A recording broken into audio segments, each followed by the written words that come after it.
কহুরে গো নবী মেরাজেতে যাইয়া প্রেমেরানা কহুরে গো নবী মেরাজেতে যাইয়া দয়াল প্রভু দিলেন মেরাজ দয়াল প্রভু দিলেন মেরাজ মুমিনের লাগিয়া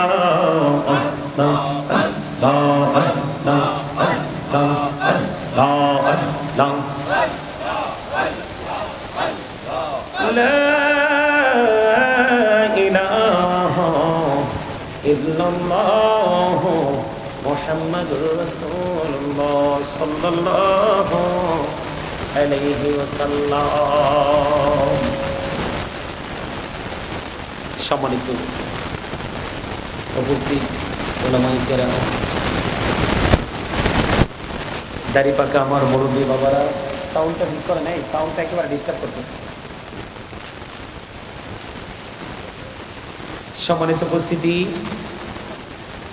এখানে উপস্থিত রয়েছেন ওলামায়ে কেরাম, দাড়ি পাকা আমার মুরব্বী বাবারা, যুবক ভাইয়েরা, পর্দানিশী আমার মা ও বোনেরা, বিশেষ করে আজকে নূরে মদিনে ইব্রাহিমিয়া ইসলামিয়া মাদ্রাসার উদ্যোগে দ্বিতীয় বার্ষিক মাহফিলের আয়োজন করা হয়েছে। আজকে মাহফিলের আমন্ত্রিত অতিথিবৃন্দ, যারা টাকা দিয়ে, পয়সা দিয়ে, অর্থ দিয়ে, বুদ্ধি দিয়ে, শ্রম দিয়ে, সার্বিক সহযোগিতার মাধ্যমে আপনারা যারা আজকে জান্নাতের বাগান সাজিয়েছেন, সকলের প্রতি আমার আন্তরিক সালাম। আসসালামু আলাইকুম ওয়া রাহমাতুল্লাহি ওয়া বারাকাতুহু।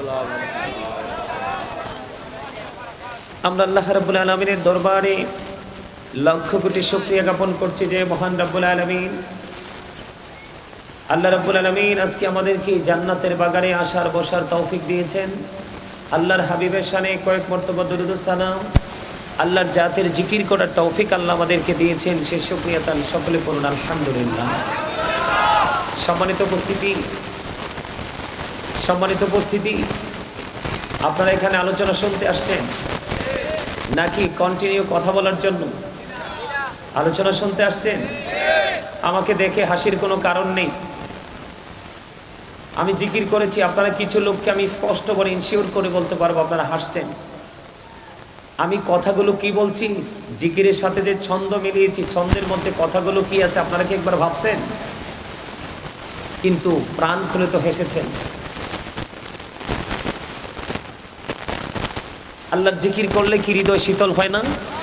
আমি আমার কথা দিয়ে নিজের মনের ভাব প্রকাশ করেছি, আপনি আপনার মনের ভাব প্রকাশ করবেন। আমি বলেছি প্রেমের আলাপ করছে রাসূল মেরাজেতে গিয়ে। আসলে কি আল্লাহর সাথে আল্লাহর হাবিবের প্রেমের আলাপ হয় নাই? মুমিনের জন্য আল্লাহ রাব্বুল আলামিন গিফট হিসাবে কি মেরাজ দেয়নি? কথা বলেন না কেন? এই কথাগুলো কি অবাস্তব? কোরআন হাদিসের বিপরীত দিক থেকে এসেছে, তাহলে হাসির কারণ কি? আবার আরেকটা দেখলাম, ওই যে আমার এক কালো ভাই, কালো টুপি পরানো, উনি দেখলাম ওই ছেলেটাকে বারণ করেছে, সে একটু রং ঢং করতে চেয়েছিল। আমার জিকিরের যেই ছন্দের সাথে কি ঢং করতে ইচ্ছে হয়েছিল? সম্মানিত উপস্থিতি, এটা জান্নাতের বাগান। এখানে যে যদি সহি নিয়ত করে কেউ এই মাহফিলের উদ্দেশ্যে রওনা দিয়ে থাকেন, আপনার প্রত্যেকটা কদমে কদমে গুনাহ ঝরে গেছে।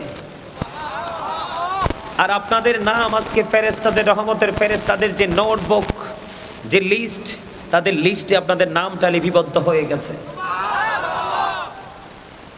সম্মানিত উপস্থিতি, আমি আপনাদেরকে বিনীতভাবে অনুরোধ করব, আপনারা আলোচনা শুনতে হলে আমার 3টা শর্ত আপনাদেরকে মানতে হবে। কয়টা শর্ত? তার মানে 3 কন্ডিশন। এই রাস্তায় যারা দাঁড়িয়ে দাঁড়িয়ে উচ্চ আওয়াজে কথা বলছেন, I say go to your seat, out of sight. কথা বলার আর জায়গা পান না আপনারা? বাড়ি যেয়ে কথা বলেন। আমার সামনে মাত্র 5 জন মানুষ হলে এনাফ, কারণ প্রতি 1999 জন জাহান্নামে যাবে। ওনলি 1 পারসন, একটা দলের জন্য, একটা লোকের জন্য শুধু জান্নাত বরাদ্দ। আল্লাহ বলবে গো টু প্যারাডাইস, জান্নাতে চলে যাও। এটা তামাশার জায়গা না। আমি বলবো I say go to your seat. Out of sight, বাসায় চলে যাবেন। এটা তামাশার জায়গা না, এটা কোরআন হাদিসের জান্নাতের বাগান। এটা শুটিং স্পট না। এখানে যদি থাকতে হয়, স্টপ ইউর মাউথ এভরিবডি, সকলের জবানকে বন্ধ করে বসতে হবে। Second condition, you listening my lecture very attentively, আমার কথা মন দিয়ে শুনতে হবে।